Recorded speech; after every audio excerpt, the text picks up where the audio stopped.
Quem é o mentiroso, senão aquele que nega que Jesus é o Cristo? Esse é o anticristo que nega o Pai e nega o Filho. Todo aquele que nega o Filho, esse não tem o Pai.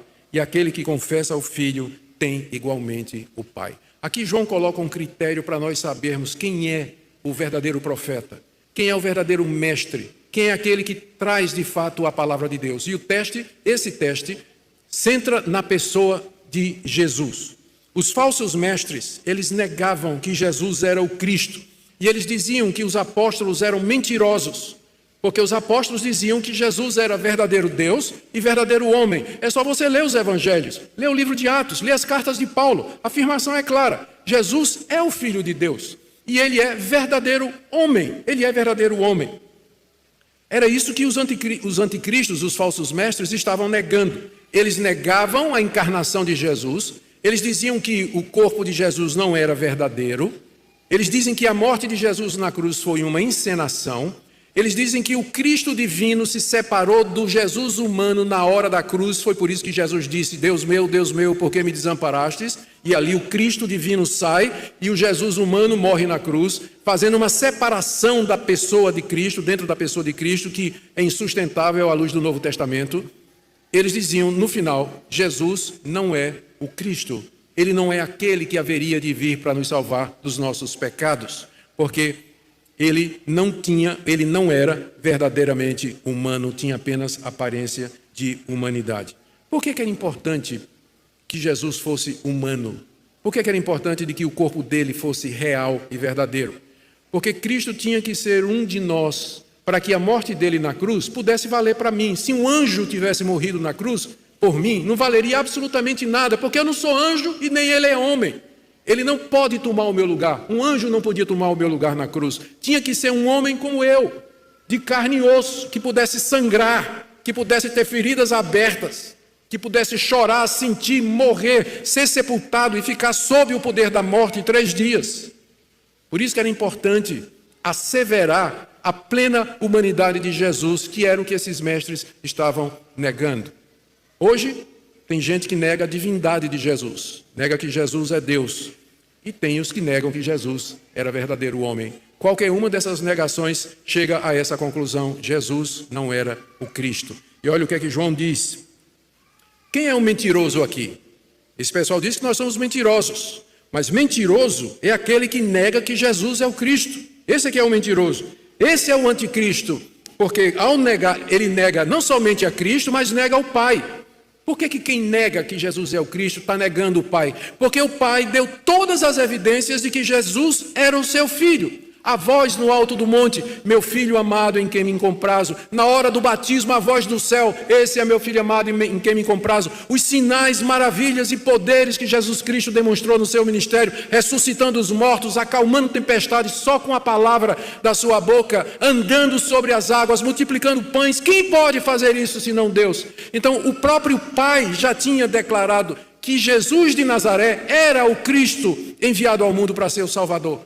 E agora estes homens, ao negar o Filho, Jesus, eles também estavam negando a Deus. Estavam negando o Pai. Todo aquele que nega o Filho, verso 23, esse não tem o Pai. Quem conhece o Pai, quem conhece a Deus, vai reconhecer que Jesus é o Cristo. E vai receber Jesus como enviado de Deus, o Salvador do mundo. Mas quem nega a Jesus, nunca conheceu a Deus, porque Deus só tem um mediador. Deus só mandou uma pessoa ao mundo para morrer pelos nossos pecados. Só há um só Deus e um só mediador entre Deus e os homens. Jesus Cristo, o quê? Homem. Nós temos um homem assentado à direita de Deus que intercede por nós. Já pensaram nisso? Porque Jesus continua verdadeiro Deus e verdadeiro homem.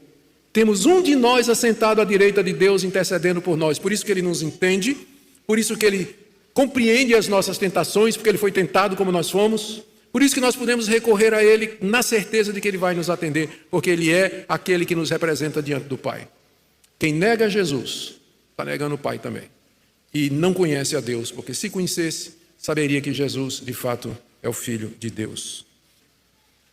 Vamos para o meu quinto ponto, que está aí no verso 24 até o verso 26. João, então, faz uma exortação para eles e que eles permanecessem naquilo que eles tinham aprendido a respeito de Jesus. Permaneça, verso 24, permaneça em vós o que ouvistes desde o princípio, quando lá o evangelho foi pregado a vocês.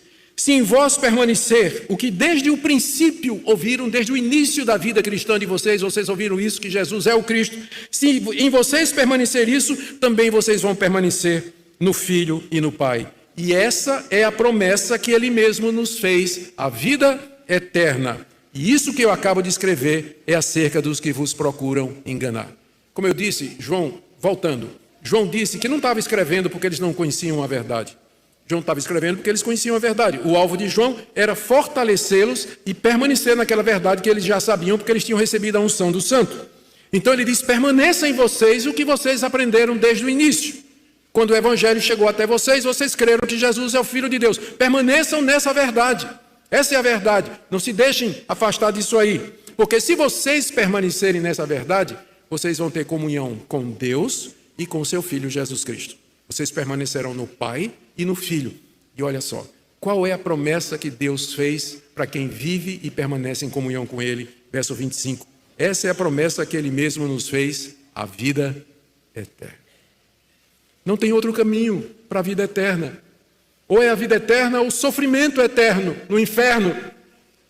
O único caminho é crer em Jesus, que foi enviado de Deus para ser o Salvador. Não há outro mediador. Não há nenhum outro nome dado entre os homens pelo qual nós possamos ser salvos. Eu sou o caminho, a verdade e a vida, disse Jesus. Ninguém vem ao Pai senão por mim. Essa é a promessa que Ele nos fez, a vida eterna. Alguém, agora talvez seja um bom momento para dizer para vocês da importância da doutrina. O que salva é a verdade, não é a boa intenção. O que salva não é a fé, mas aquilo em que você crê. Se você pode ter fé, mas fé num Jesus falso. Você pode ter fé, mas num Jesus maquiado, inventado pelos homens. Isso não vai salvar você. É por isso que é importante doutrina, por isso que é importante estudar a palavra de Deus, ter discernimento. Porque o inferno está cheio de gente sincera, que um dia acreditou numa mentira. A importância da verdade, porque é somente pela verdade que nós teremos a vida eterna.